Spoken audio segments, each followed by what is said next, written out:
2 Chronicles Chapter 7. When Solomon had finished his prayer, fire came down from heaven and consumed the burnt offering and the sacrifices, and the glory of the Lord filled the house. The priests could not enter the house of the Lord because the glory of the Lord had filled the Lord's house. When all the children of Israel saw how the fire came down and the glory of the Lord upon the house, they bowed themselves with their faces to the ground upon the pavement, worshipped, and praised the Lord, saying, "For he is good, his mercy endures forever." Then King Solomon and all the people offered sacrifices before the Lord. King Solomon offered a sacrifice of 22,000 oxen and 120,000 sheep. So the king and all the people dedicated the house of God. The priests attended to their duties, and the Levites with musical instruments of the Lord, which King David had made for praising the Lord when David praised by their ministry. The priests sounded trumpets before them, and all Israel stood.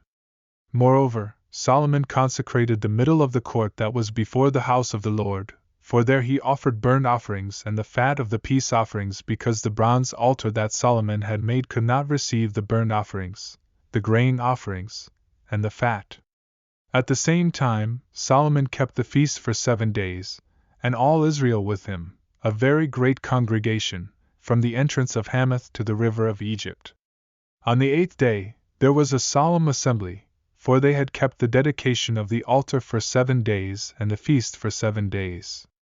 And on the 23rd day of the 7th month, he sent the people away to their tents, glad and merry in heart for the goodness that the Lord had shown to David, Solomon, and his people Israel. Thus Solomon completed the house of the Lord and the king's house, and he successfully accomplished all that he had in mind for the house of the Lord and his own house. The Lord appeared to Solomon by night and said to him, "I have heard your prayer and have chosen this place for myself as a house of sacrifice. If I shut up heaven so that there is no rain, or command the locusts to devour the land, or send pestilence among my people, if my people, who are called by my name, will humble themselves, pray, seek my face, and turn from their wicked ways, then I will hear from heaven, forgive their sin, and heal their land. Now my eyes will be open, and my ears attentive to the prayer made in this place. For now I have chosen and sanctified this house, that my name may be there forever, and my eyes and my heart will be there perpetually.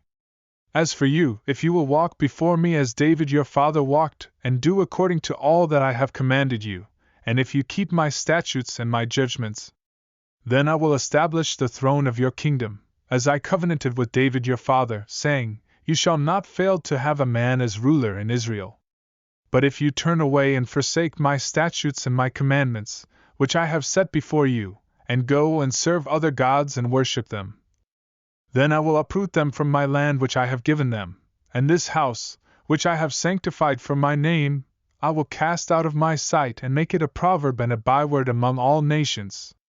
And this house, which is exalted, shall be an astonishment to everyone who passes by it, so that he will say, Why has the Lord done thus to this land and this house? Then it will be answered, because they forsook the Lord God of their fathers, who brought them out of the land of Egypt, and embraced other gods, and worshipped them and served them. Therefore, he has brought all this calamity upon them.